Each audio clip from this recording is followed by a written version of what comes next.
On my mind, gotta hustle and grind. Financial literacy always on my mind. I'm stacking knowledge, no time to waste. Gotta invest smart, gotta keep up the pace. I'm reading books, learning all the tricks, studying the market, making calculated picks. What's good, everybody? It's your boy Reckless Ray Dinero, and we are back at it again for another episode of Crypto Portfolio Updates. Let's go ahead and get the housekeeping out of the way at the very beginning. We are going to have an action-packed episode. I'm going to try and breeze through the part that we do every week so that way we can get to our conversation because it's going to be a big one this week. On your way in, make sure to hit that like button. Do not forget, especially if you've been here more than twice, to go ahead and hit that subscribe button. And do not forget to hit the bell notification while you're subscribing to turn all notifications on, so that way you get notified as these premieres drop. I promise not to flood your feed with useless content. Last but not least, if you could share the video, we're flirting with 400. We got a goal of reaching 500 by the end of the year, and it would be really awesome to hit that goal, so that way maybe I can get a cup of coffee out of this or something. Jumping on into it, we're going to be talking about how Bitcoin will be demonetizing real estate. Before we do that, we got to go ahead and handle the business. So let's go ahead and jump into it as of this recording, Tuesday evening, October 28th. Welcome to Hump Day. If you're not having the week that you want, it is not too late to make that change as we are halfway through the week. Bitcoin is sitting at $112,388. Ethereum has dropped back down below 4,000 after breaking back above 4,000. We're back down to $3,975.27. That puts us at Bitcoin dominance being at 57.9% and Ethereum dominance at 12.4%, with gas fees at 0.097 Gwei. Super low transaction fees. Like, you got to get some stuff done. Today would be a great day to get stuff done on the Ethereum network for those of you that are actually on chain. Moving on, top 3 trending coins. We have Chain Opera AI, Linea, and Arc Block. Interesting. A lot of sideways down movement. We're going to go ahead and move right on into the top 5 gainers and losers. Starting off with the gainers, little, like I said, sideways, very down, very not much happening. So hopefully, starting off with the top 5 gainers, you guys get to bask in the glory of being on this list. If it's today, not bad. But I hope you guys get to bask in the glory of like the triple, quadruple, quintuple digit days, because they could be coming. At number 1, we have at rank 776, we have Limitless with a gain of 39.3%. At number 2, we have at rank 849 Game by Virtuals with a gain of 37% even. At number 3, we have at rank 916 Puffer with a gain of 31.1% in the last 24 hours. At number 4, we have at rank 769 Kled AI with a gain of 26.7%. And last but not least, rounding out the list, we have at number 5, at rank 585, Definitive with a gain of 23.4%. Moving on. Next up, we have Voltisig. And this is going to be the losers list. I hope you guys never end up on this list. If you do, I hope it's a position that you're looking to dollar cost average into and you can buy a little bit extra, or it's a position you've been looking to get into and this is offering a good entry point, buying on sale. At number 1, at rank 677, we have Voltisig with a loss of 45% in the past 24 hours. At number 2, we have at rank 941 Pay AI Network with a loss of 36.1% in the last 24 hours. At number 3, we have a rank 775 OG Fan Token with a loss of 23.3% in the last 24 hours. At number 4, we have a rank 631 EVAA Protocol with a loss of 17.1% in the last 24 hours. And rounding out the list, we have at rank 959, Common with a loss of 17.7% in the last 24 hours. That's going to conclude the list. Moving on to the active portfolio. Oh, goodness, it is ugly. We are down 2.2% on the day, putting us at a total loss of 22.5%. It's ugly around here. We got to talk about it, whether it's good or bad. Let's go ahead and jump right in, get into that top 10 and see how the things have moved. At number 1, we have Solana, SOL. At number 2, we have Ethereum, ETH. At number 3, we have Thorwallet, DEX, TGT. At number 4, we have Aave, AAVE. At number 5, we have Jupiter Perpetual Liquidity Provider Token. Always a mouthful, JLP. At number 7, we have, at number 6, hold on. 1, 2, 3, 4, 5, 6. Radium, RAY. At number 7, we have Superverse, SUPER. At number 8, we have Injective, INJ. At number 9, we have Avalanche, AVAX. And last but not least, at number 10, we have Akash Network, AKT. Brutalization. Moving on. We've still got one more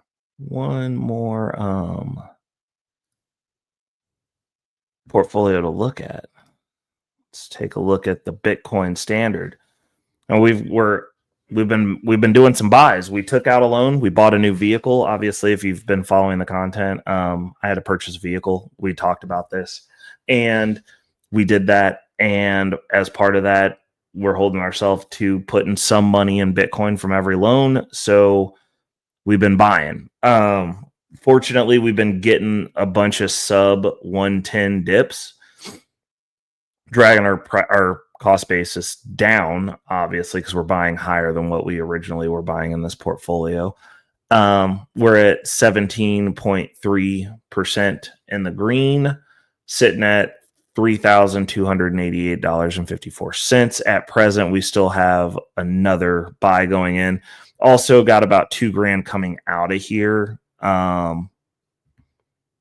Most likely as a wedding / repayment present for one of my friends, because I don't spend Bitcoin, but I will spend it to orange pill people as individuals. You know, you can lead them to water, but you can't make them drink. But sometimes you can give them a little sip, and once they taste how good the water is, hopefully they drink deep and, you know, get on the same page with you. Moving on.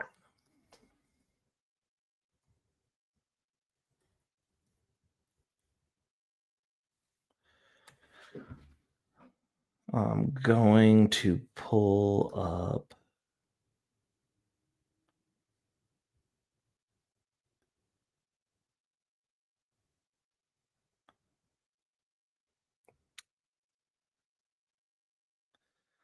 inflation index. Oh, yes. We'll use this one. This is an easy one to understand. So I'm going to pull up another one so that way we can have our conversation. And this is why Bitcoin will start to demonetize everything.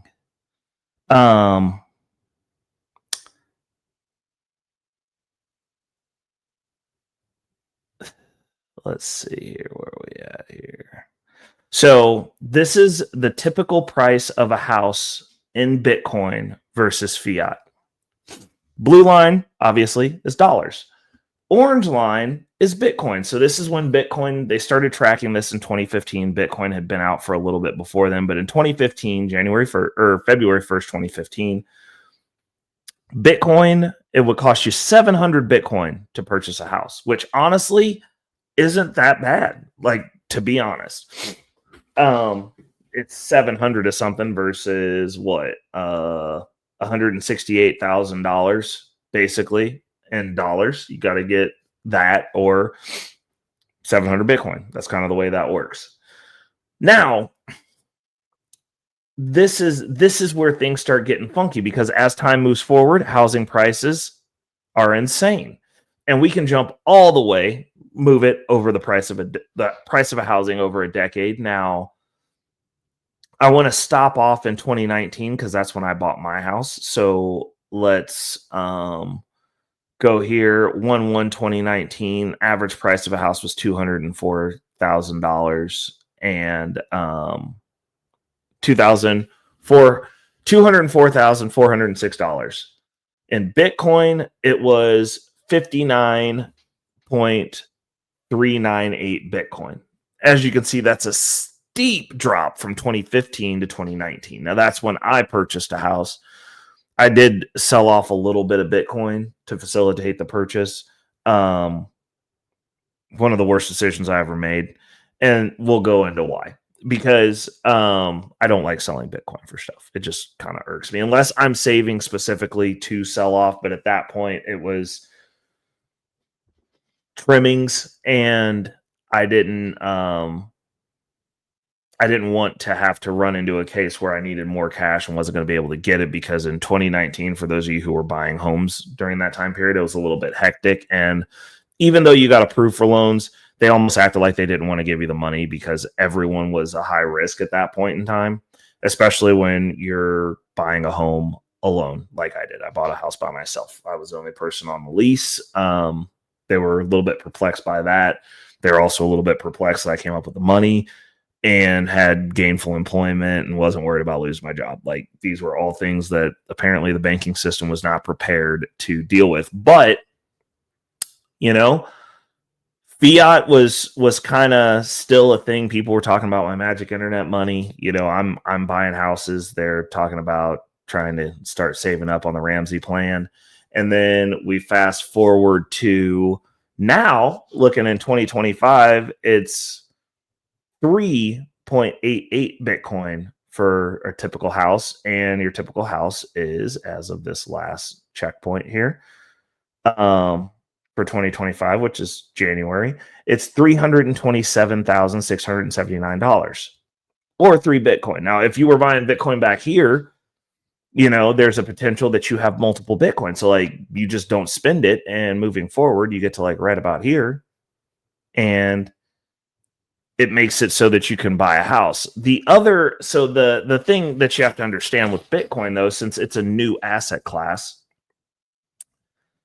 is every dollar that flows into Bitcoin is a dollar that's flowing away from something else. So for me personally, I'm really into real estate. I like house hacking. It's kind of my thing. I enjoy property. I was planning on originally owning a bunch of property. And at this juncture, I am actually focused in on getting a hold of another Bitcoin as opposed to getting a hold of another property. Why would you might ask? Well, the benefits are I don't have to deal with tenants. Like, I'm house hacking. I'm learning firsthand, having to deal with living with people. Like, you have somebody that you're dealing with that, you know, if you do it correctly, which I partially did, partially didn't. We're getting back to doing it correctly. We're alleviating some errors that we've made in this journey. You're house hacking with people that you enjoy being around, people that are your friends, people that you know well, people that you know their cleanliness level, that you know your schedules are either going to coincide or you're going to be away from each other enough to where you're not going to be sick of each other. But at the end of the day, you still have a tenant. Like, you still, if something breaks, toilet breaks, you're responsible for it, like on immediate, because somebody else is also using that. That's besides you. So even if you would be able to ride that out for a little bit and like maybe just not use that, whatever it is, there's that. Also, the potential destruction of your house because of the person that you live with, which is why it's very important to highly vet. If you're going to house hack and you're going to be in there with somebody, pro tip, highly vet them. Like, vet them for their cleanliness, their level of property destruction, if you would, because that can run you into spaces to where their level of cleanliness, especially like you're constantly cleaning up behind somebody. Like, if you have 2 different levels of cleanliness, then the person who's more clean ends up doing more of the work. Also, their ability to contribute to the household, because you could end up paying for somebody to use your stuff or break your stuff or hoard your stuff. Like, who's got it? Like, dishes, stuff like that, being able to contribute, being able to help. these are all things that you don't have to deal with Bitcoin. I haven't started tapping into my home equity yet.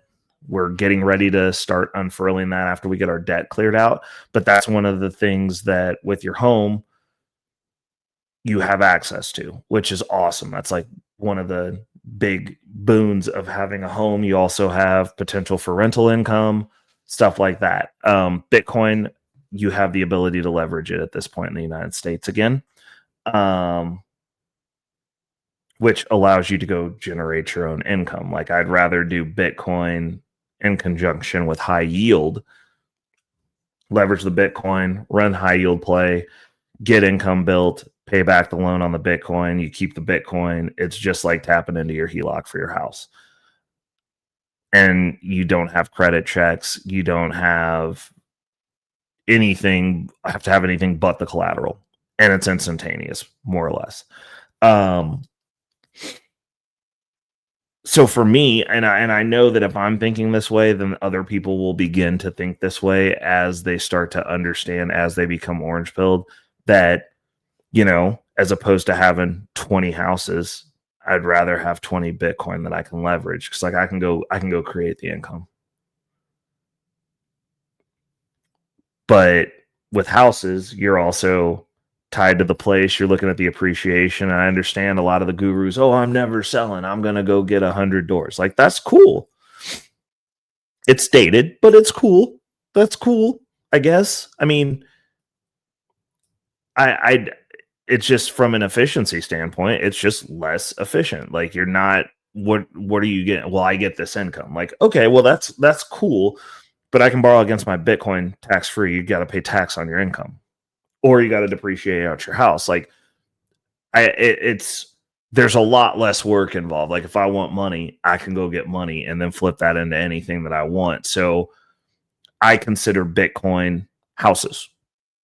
I also consider it like a secured retirement. Like the first Bitcoin secured the retirement. Like I don't have to worry about that. Like you look over this 10-year period, we went from 530 Bitcoin for a house to 3. I mean, with the high yield, I can technically be out in 2 years, and I have a Bitcoin that's sitting in savings that I'm not going to have to touch. Like my retirement's secured as far as I'm concerned, based on this chart, because stuff's getting cheaper in Bitcoin, getting way more expensive in dollars. So I don't want dollars. I can only imagine the person who started in 2019 when I bought my house and they said, I'm going to buy my house cash. And we were looking at the same house and it was $211,000. And then they still haven't saved up all the cash for the $211,000 yet. And now that same house is $327,067 or $679. Like, couldn't imagine being on that treadmill, being trapped in dollars, and you're saving up cash for a house like Dave Ramsey told you to. Like, that's crazy to me.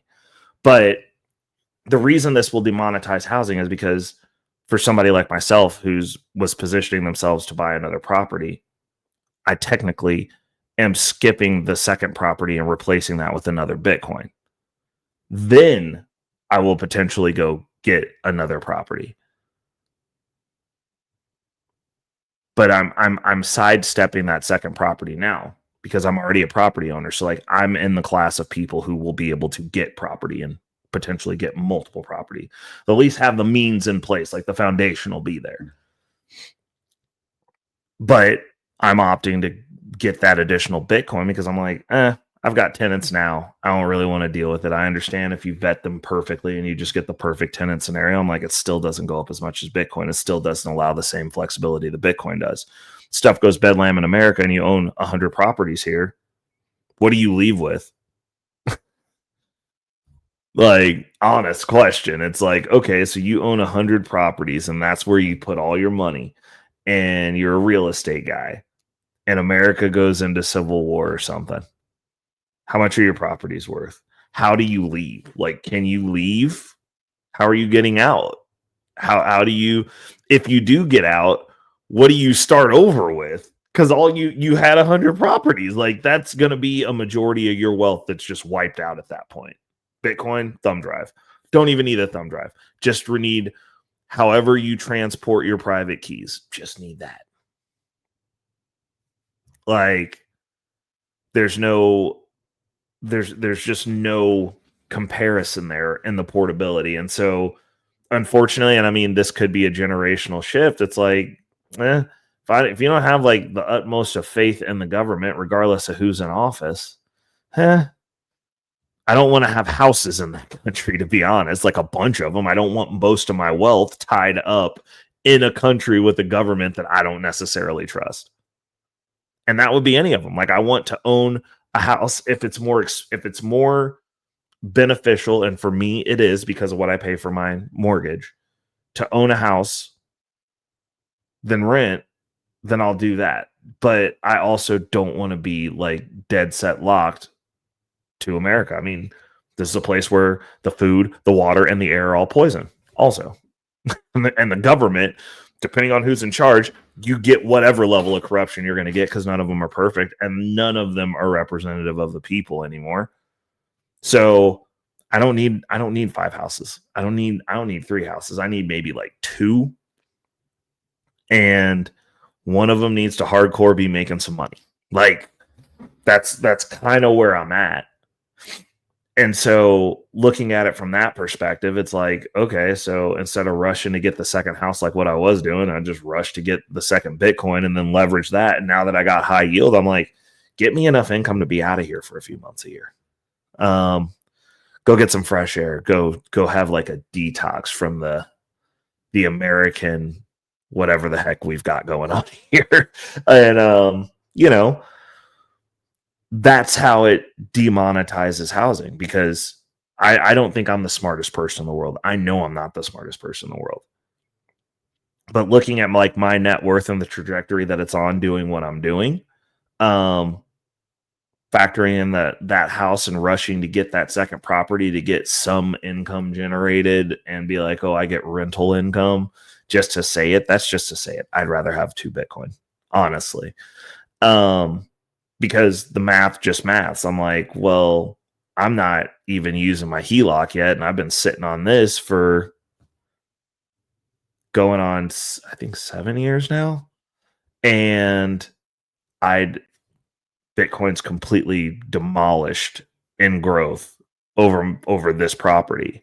And this property has had unprecedented growth based on the deal that I got on it, that I pieced together to buy it. So even with that, I'm like, yeah, Bitcoin just ate its lunch. So like, I'd rather have another one of those and continue eating property's lunch, because while I'm not rich yet, we're still growing that nest egg. And, the liquidity, the ability to borrow against it, just like you can a house, except for the house doesn't go up as fast in value. So like, that loan hits a little bit different when you're not outsizedly gaining on it. So while I do borrow in a fashion to where I'm paying back in fiat because those dollars are worth less, and it allows me to get a little bit more Bitcoin also, it's still nice to have it to where if you need to, you're over collateralized on your loan. You take a HELOC out, you can end up upside down on that quickly if the market turns against you and you're running thin on your house and you're just using what little equity you've accrued. And that's kind of where I'm sitting with it. And like, this chart gives a beautiful representation, the orange line going straight down, because stuff is getting cheaper in Bitcoin. Even with the volatility, stuff is consistently getting more expensive with fiat, because they're debasing the currency. And obviously, if you're debasing and taking away the value of the currency, it makes stuff more expensive. So that's my TED Talk. Thanks for joining me. Those are my thoughts on that. And, I figured I'd wrap it into a crypto portfolio update episode. I like to have my crypto conversations over here within the category. We can do them on Bag Talk too, but this one was kind of a big one for me. And I was like, we'll do the crypto portfolio update, moving a little bit of sideways, getting some of that volatility. But again, that's just giving me an opportunity to hopefully catch up and get some momentum going. We're obviously paying off the debt, which is a priority, but as it sits right now, I've completely shelved the second property. I'm like, I just need to get a second Bitcoin at this point. Like I want another one, or at least enough to where I can start doing some strike loans. Because once I start being able to cycle those strike loans, it'll speed up my Bitcoin acquisition quite a bit. But that's what we've got for today. I hope you guys have enjoyed. It's been another great episode of Crypto Portfolio Updates. Do not forget to like, share, and subscribe. All free ways to support the platform, the channel, myself. And as always, we'll see you guys next week. It's your boy Reckless Ray and Arrow, and I'm out. Money on my mind, yeah. Focus, got no time for games, nah. I don't play it, I'm all about that financial literacy. Investing in my future, building generational wealth. Dollar bills, they be calling my name, but I ain't chasing fame, I'm chasing change. Learn the game, now I'm playing it smart. Putting my money to work, it's an art. I'm stacking paper, building my own empire. No more living check to check, I'm getting higher. Investing in stocks, real estate, and more. Gotta secure the bag, that's what I came for.